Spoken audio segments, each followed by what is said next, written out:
Hello अस्सलाम वालेकुम students आज हम एक्सरसाइज 4B स्टार्ट कर रहे हैं।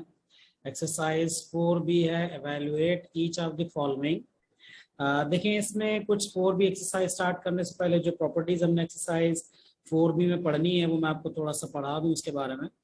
देखो किसी भी नंबर की अगर पावर 0 हो जाती है that number is equal to 1। ठीक है, तो एक तो ये चीज़ है यहाँ पर, इसको आप समझ लें यहाँ पर किस तरह से इसको करेंगे। और अब जिस तरह यहाँ पर है 17 की पावर 0 है, सो 17 की पावर 0 को आप क्या लिखोगे, 17 की पावर 0 को आप लिख दोगे 1। कोई भी नंबर हो अगर उसकी पावर 0 हो जाती है तो आप उसको कंसीडर करोगे जी ये 1 है। फॉर एग्जांपल 3 है, 3 की पावर 0 कर दो, दिस इज इक्वल टू 1। 7 है, 7 की पावर 0 कर दो, दिस इज इक्वल टू 1। कोई भी नंबर अगर उसकी पावर 0 हो जाती है तो आप ये कह देते हो कि जी इसकी पावर 0 है, दैट्स वाई हम ये कहेंगे कि इस नंबर की पावर इस वक्त 0, अगर उसकी पावर 0 है दिस इज इक्वल टू 1। ठीक है ना। अब 7 की पावर 7, अगर 7 की पावर 1 है तो आप इसको 7 ही कहोगे। क्लियर हो गया। कोई भी नंबर एग्जिस्ट उस वक्त तक करता है जब इसकी पावर 1 है। मसलन आप कोई भी बड़े से बड़ा नंबर ले लें, आप 1 मिलियन ले लें, कुछ भी ले लें, आपने 15 लिया लेट सपोज, तो 15 इसलिए है कि उसकी पावर 1 है। आप लिखते नहीं है लेकिन ये अंडरस्टूड है कि उसकी पावर है 1। अच्छा, अब है यहाँ पर evaluate each of the following. 17 की पावर 0 है तो इसको क्या कहेंगे आप 1। ठीक है ना। बी पार्ट है यहाँ पर 2 की पावर 0 और 7 की पावर 0। किसी भी नंबर की पावर अगर 0 हो जाए दिस इज इक्वल टू 1 हो जाता है। इसी तरह 4 और 1 की पावर 0, इसको हम क्या नाम देंगे 1। तो 4 1 जा क्या हो जाता है, 4 1 जा 4। ठीक है। इसी तरह यहाँ पे अगर मैं देखूं इसकी पावर क्या है, b की पावर है 0, तो b की पावर 0 को हम कहते हैं 1, और 1 जब -8 से मल्टीप्लाई होगा तो ये बन जाएगा -8। सिमिलरली ये आपके पास नंबर है, वैल्यू है ब्रैकेट के अंदर, इसकी होल पावर है 0, तो इसकी होल पावर 0 का मतलब क्या है, इसकी होल पावर 0 का मतलब है this is also equal to 1। अच्छा, अगर आप इस पार्ट में देखो तो ये 7 है ब्रैकेट के बाहर, और ब्रैकेट के अंदर है e की पावर 8 और उसकी पावर 0 है। तो अगेन ये होल पावर 0 है, तो जो भी ब्रैकेट के अंदर है सबके ऊपर पावर 0 अप्लाई होगी, तो ये किसकी इक्वल हो जाएगा, 1 के इक्वल हो जाएगा। तो 7 मल्टीप्लाई बाय 1 क्या हो जाएगा आपके पास, ये हो जाएगा इक्वल टू 7। ठीक है। सिमिलरली आप देखें क्वेश्चन नंबर 2 में 2 का पार्ट ए है, जिस तरह ये भी सिंपल है, 2 की पावर 0 है इसको हम 1 कहेंगे, और 2 की पावर 4 हो जाएगा 16, तो हम इसे लिखेंगे 1 into 16 which is equal to 16। अच्छा, अगर बेसिस सेम है, आपको पता है कि अगर बेसिस सेम है और वो मल्टीप्लाई हो रही हैं तो उनकी पावर्स को आप ऐड कर दोगे। सिमिलरली अगर बेसिस सेम है और वो मल्टीप्लाई नहीं हो रही है, डिवाइड हो रही है, तो उनकी पावर्स क्या हो जाएंगी, सब्ट्रैक्ट हो जाएंगी। अब ये बी वाला केस है, आप यहाँ लिख सकते हो 7 की पावर 2 प्लस 0, क्योंकि ये दोनों बेसिस यहाँ मल्टीप्लाई हो रही है, दैट्स व्हाई पावर्स ऊपर से होगी ऐड 2 प्लस 0। और थर्ड वाला नंबर डिवाइड हो रहा है तो इसकी पावर हो जाएगी माइनस। तो 7 की पावर 2 माइनस 7 कितना हो जाएगा, 7 की पावर इक्वल टू -5 हो जाएगा यहाँ पर। ठीक है ना, तो ये हो जाएगा 7 की पावर -5। इसी तरह बाकी के नंबर हैं वो भी आप देख लें। 8 की power 0, again this is equal to 1, so 1 minus 8 का स्क्वायर कितना हो जाता है, 1 माइनस 8 का स्क्वायर हो जाता है 64, तो ये हो जाएगा इक्वल टू -63 क्लियरली। अच्छा, सिमिलरली अगर हम यहाँ पे देखें 6 की पावर 3 है और फिर प्लस है 6 की पावर 0। अब यहाँ पे स्टूडेंट्स को कंफ्यूज हो जाता है, ये बेसिस सेम है, मल्टीप्लाई नहीं हो रही है, ये आपस में ऐड हो रही है, तो इसमें ये लॉ अप्लाई नहीं होता, ये नॉर्मल है। 6 की पावर 3 ये बन जाता है 6 multiply by 6 multiply by 6 which is equal to 216, plus 6 की पावर 0 है, ये है 1 और -6 हो गया। अब आप इसको आप कैलकुलेट कर लो, आगे जो भी आंसर आता है वो आप यहाँ पे आगे इसको लिख लो। क्वेश्चन नंबर 3 में जाएं, evaluate each of the following. 7 की पावर है -3, तो 7 की पावर अगर -3 होता है तो इसको सबसे पहले सॉल्व करने के लिए पहले आपने इसको प्लस बनाना है। प्लस बनाने के लिए ये है कि सिंपल लॉ मैं आपको बता दूं, फर्ज करें कि कोई भी नंबर है, ए है, ए की पावर है -1, ठीक है ना। आप अगर और नीचे बी है, अगर लेट सपोज मैं इस ए की पावर -1 है, इसकी पावर माइनस है, इसको प्लस बनाना है तो मैं क्या करूंगा, इसको मैं नीचे लेके आऊंगा। ठीक है ना। इसकी पोजीशन चेंज कर दूंगा, अगर ये न्यूमरेटर में है तो इसको डिनोमिनेटर में कर दूं, और अगर डिनोमिनेटर में है तो मैं इसको न्यूमरेटर में कर दूंगा, तो जो भी पावर का साइन है वो चेंज हो जाएगा। तो यहाँ पे अभी पावर के ऊपर है -1, तो जैसे ही मैं इसको नीचे लेके आऊंगा तो इसकी पावर हो जाएगी +1, a की पावर +1 और यहाँ पे आ गया b, तो 1/ab ये आंसर आ गया आपके पास इसका। ठीक है, तो ये हो गया 1/ab। सिमिलरली आप यहाँ पे लिख सकते हो, इसी तरह की एक और एग्जांपल दे देता हूँ। लेट सपोज मैं ये कहूँ कि ऊपर है -2 और नीचे है b की पावर -3। अब आपने ऊपर वाले नंबर को भी प्लस बनाना, नीचे वाले को भी प्लस बनाना, तो क्या करोगे आप, ऊपर से एक को नीचे लेके आएंगे तो ये बन जाएगा a का स्क्वायर, पावर प्लस होगी, पोजीशन चेंज की, पावर प्लस होगी। अब b को आपने प्लस बनाना है, नीचे -3 है, इसकी भी पोजीशन चेंज कर दो, इसको नीचे लेके आए हैं तो इसको आप ऊपर लेके चले जाएं, तो ये यहाँ बन जाएगा b का क्यूब। सो b³ a का स्क्वायर आ जाएगा। इस तरह से इक्वेशन आपका सॉल्व हो जाएगा। इसके अंदर आप देख लो, ये है 1/7 का क्यूब, आगे आप इसको सॉल्व कर सकते हो। सिमिलरली ये है -5 की होल पावर है -1, तो इसको मैं यूं लिख सकता हूँ, अपॉन में ले जाऊँ 1/-5 की पावर +1 मैंने कर दी है। ठीक है ना। इसी तरह यहाँ पे देखो 3 की पावर -2 और 4 की पावर -2, तो आप इसको लिख सकते हो, पहले आप लिखोगे 2 स्टेप में होगा क्वेश्चन, ये 3 की पावर -2 और 4 की पावर -2, पोजीशन चेंज कर दें, इसको ऊपर ले जाए और उसको नीचे ले आए, तो ये क्या आ जाएगा, 4 की पावर +2/3 की पावर +2।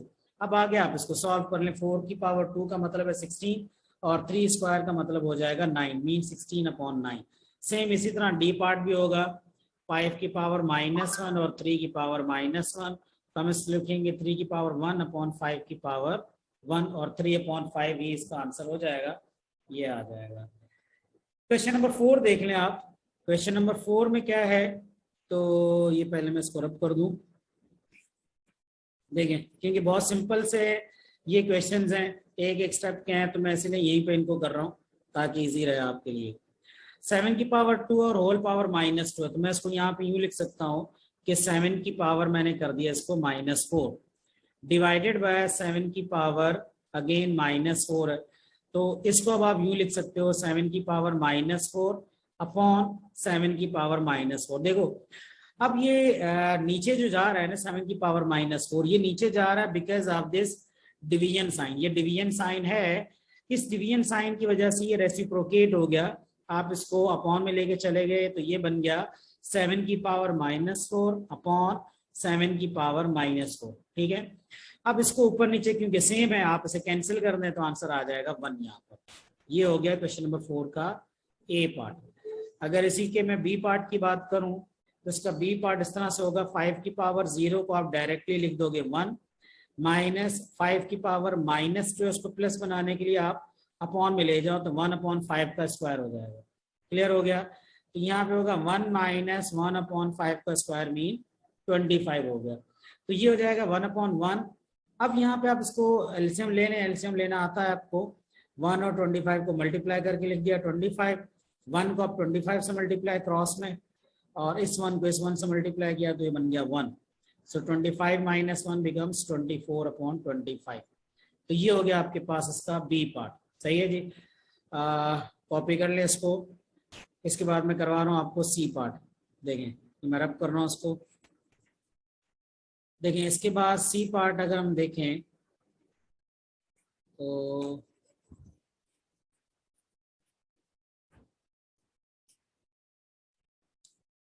ओके जी, सी पार्ट है इसका 2 की पावर 15 और फिर होल पावर 0 है, तो होल पावर 0 जब 15 से मल्टीप्लाई होगी तो ये भी 15 से मल्टीप्लाई होकर 0 हो जाएगी। सो कोई भी नंबर हो अगर उसकी पावर 0 है तो वो बन गया 1, प्लस 3 की पावर आपने होल पावर है, होल पावर 3 पे भी है, 1 पे भी है, 5 पे भी है, तो 3 पे आगे पावर -1, 5 पे भी पावर आ गई इसकी -1, तो अब हम इसको लिख सकते हैं 1 + 5/3। इसका आप एलसीएम ले लें, सॉल्व कर लें, ये क्वेश्चन आपका सॉल्व हो जाएगा। इसका आगे फर्दर एलसीएम मैं नहीं ले रहा, मैंने अभी भी बताया, आप इजीली कर सकते हैं। डी पार्ट है 3 की पावर -2 है, 4 की पावर -2 है, पहले आप पावर को इधर न्यूमरेटर और डिनोमिनेटर में स्प्लिट कर ले, मल्टीप्लाई बाय 3 का स्क्वायर जो है इसको हम कह देते हैं 3 का स्क्वायर ही फिलहाल रहने दें इसको, मल्टीप्लाई बाय 2015 है, इसकी पावर है 0। सो 2015 की पावर 0 का मतलब है कि आप अगेन इसको भी इक्वल टू 1 कर देंगे। ठीक है जी, यहाँ पहले इनकी पावर प्लस बनाया, 4 की पावर प्लस 2, नीचे आएगा 3 की पावर 2 प्लस ओके 3 की पावर 2 और 1। अब ये और ये दोनों आपस में हो गए कैंसिल, 4 का स्क्वायर 16, 16 1 जा 16, ये आंसर आ गया आपका, डी पार्ट भी हो गया। अच्छा जी, अब हम चलते हैं आगे क्वेश्चन नंबर 5 पे। क्वेश्चन नंबर 5 है evaluate each of the following without the use of a calculator। अब ये कैसे होंगे, अंडर रूट 196 है। देखो इसके अंदर मैं इसका ए पार्ट और डी पार्ट करवा रहा हूँ, वो आप देख लो। अंडर रूट 196 की अगर हम बात करें तो उसको हम इस तरह से करेंगे, देखिए इसको मैं जरा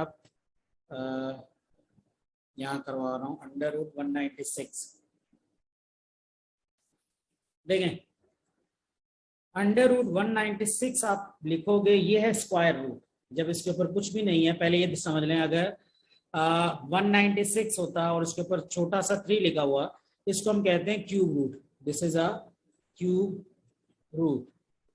अगर इसको ऊपर छोटा सा 4 लिखा हुआ है तो इसको आप कहेंगे फोर्थ रूट। ठीक है ना, ये भी समझ लें कि क्यूब रूट को आप यूं लिख सकते हैं, अगर मैं ये रूट का साइन हटाऊं तो उसको मैं यूं लिख सकता हूं 196 की होल पावर 1/3। सिमिलरली इसको मैं यूं लिख सकता हूं 196 फोर्थ रूट है तो इसको मैं रूट हटा के लिख सकता हूं 196 की होल पावर 1/4। अब ये स्क्वायर रूट है, अगर कुछ भी नहीं लिखा हुआ तो फिर इसको आप कहेंगे स्क्वायर रूट, यानी अगर आप इसका रूट हटाएंगे तो ये बन जाएगा 1/2। ठीक है, अब 196 है, कोई भी नंबर है, इसको सॉल्व करने की टेक्निक ये है कि आप जरा इसके फैक्टर्स फाइंड कर लें। 2 9 से 18 और 19 माइनस 18 1 हो जाएगा, वो इधर आएगा 16, 2 8 जा 16 हो गया। सिमिलरली 2 4 जा 8, 9 में से 8 सब्ट्रैक्ट हुआ तो 1 बना, 1 इसके साथ लगा 18 हो गया, और यहाँ पे लिख दिया 2 4 जा 8। फिर है 44 है, 2 2 जा 4 और 2 2 जा 4, अगेन 2 1 जा 2 1 जा और 11 1 जा 11 आ गया। अब अगर आप यहाँ देखो तो 196 के फैक्टर्स क्या बने, 2 multiply by 2 multiply by 2 multiply by 2 into 11 into 11। अच्छा, अब यहाँ पे देखो, एक ये पेयर, एक ये पेयर, एक ये पेयर। पेयर से मतलब है पेयर होता है 2 का, तो 2 और 2, तो ये कितने पेयर हैं, 2 के एक ये पेयर है, एक ये वाला पेयर है। हर पेयर का एक एक रिप्रेजेंटेटिव बाहर निकाल लो, तो ये पेयर एक बन के बाहर आ गया, ये भी एक बन के बाहर आ गया। इसके कितना पेयर है, 11 का भी एक ही पेयर है, तो ये अंडर रूट से बाहर आ गए। जो पेयर होंगे वो बाहर आ जाएंगे और जो अनपेयर होंगे वो रूट के अंदर ही रहेंगे। सो 11 2s। अब ये क्या बन गया आपके पास, give me a minute, I think कोई मिस्टेक तो नहीं होगी।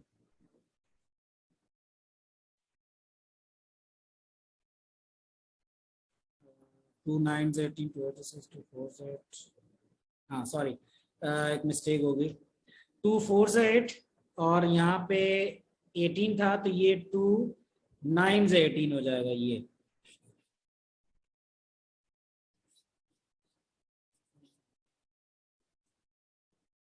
ये हो जाएगा इधर 2 4 से 18 बन गया, 2 9 से 18 होगा, और यहाँ पे फिर 7 7 जा 49 हो जाएगा, 7 1 जा 7। ठीक है, तो ये बन जाएगा 2 multiply by 2 multiply by 7 multiply by 7।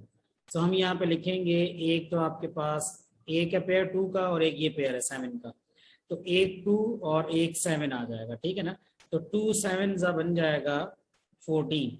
तो 196 का स्क्वायर रूट होता है 14। अगर यहाँ पे एक और 7 होता फॉर एग्जाम्पल, तो वो ये 7 का एक ही पेयर था, तो वो वाला 7 अनपेयर होता, तो अनपेयर रूट के अंदर ही रहता, वो बाहर नहीं आता। ठीक है, तो वो इस तरह से हम सॉल्व करते हैं। आगे चलें, इसका डी पार्ट है, बल्कि बी पार्ट भी मैं आपको करवा देता हूँ। क्यूब रूट 125 है, क्यूब रूट 125 क्या होता है, देखिए बी पार्ट है क्यूब रूट 125। इसमें क्या करना है आपने, अगेन 125 के फैक्टर्स बनाने हैं। तो 125 5 से डिवाइड हो रहा है, 5 2 ज़ा 10, 11 12, 2 इधर आ गया 25, 5 5 ज़ा 25, फिर 5 5 ज़ा 25 यहाँ पर, और फिर 5 1 ज़ा 5। तो अगर आप इसके फैक्टर देखें तो ये बनेंगे 5 इंटू 5 इंटू 5। तो 5 के कितने यहाँ पे पेयर बने, 5 के यहाँ पे पेयर बने टोटल 3, जहाँ पे टोटल 5 के 3 वो है, मतलब मेंबर्स हैं, ठीक है ना, 3 5 है। तो अगर क्यूब रूट होता है तो उसमें आपने 3 का एक ग्रुप बना लेना है, ठीक है। अगर फोर्थ रूट होता है तो आपने 4 का एक ग्रुप बना लेना। अगर फिफ्थ रूट होता है तो 5 का एक ग्रुप बनाओगे। जिस तरह स्क्वायर रूट था तो आपने 2 का बनाया, क्यूब रूट में 3 का बनाएंगे, फोर्थ रूट होगी 4 का बना देंगे। तो यहाँ 125 है तो ये बेसिकली बन गया 3 का एक ग्रुप बन गया, और इसका एक रिप्रेजेंटेटिव बाहर आ गया, तो ये बन गया 5। इन अदर वर्ड्स यूं भी कह सकते हैं, क्यूब रूट है, अंदर वाले को मैं यूं भी कह सकता हूं यहाँ पर कि ये क्यूब रूट है और ये बना 5 का क्यूब, इस तरह से भी कह सकते हैं। तो क्यूब और क्यूब रूट दोनों आपस में कैंसिल हो गए, तो ये आपके पास इसका आंसर ये भी आ गया, ठीक है ना। तो ये इस तरह करके आप सॉल्व कर सकते हैं। उसके बाद देखिए मैं इसका लास्ट पार्ट करवा रहा हूँ। फोर्थ रूट है 16 और 81। अब इसको देख लें आप, फोर्थ रूट 16 और 81 है, तो ये कैसे होगा, फोर्थ रूट 16 अपॉन 81। पहले तो आप इसको ब्रेक कर लो, फोर्थ रूट ऊपर भी चला गया और फोर्थ रूट नीचे भी चला गया। आपको समझाने के लिए कर रहा हूँ, आप चाहो तो इसी में रख के भी कर सकते हो। 16 के आपको पता है फैक्टर्स क्या हैं, आप डायरेक्टली 16 को लिख सकते हो 2 की पावर 4, ठीक है ना, ये फोर्थ रूट है। 81 को कह सकते हो 3 3 ज़ा 9, 9 3 ज़ा 87, 87 3 ज़ा 81। तो यहाँ 81 को आप कह सकते हो 3 की पावर 4। अगेन 4 और फोर्थ रूट कैंसिल, ये 4 इस फोर्थ रूट से कैंसिल, एक 2 ऊपर और एक 3 नीचे, ये आपके पास रिमाइंडर में बच जाएगा। सो 2/3 is the answer of the last part.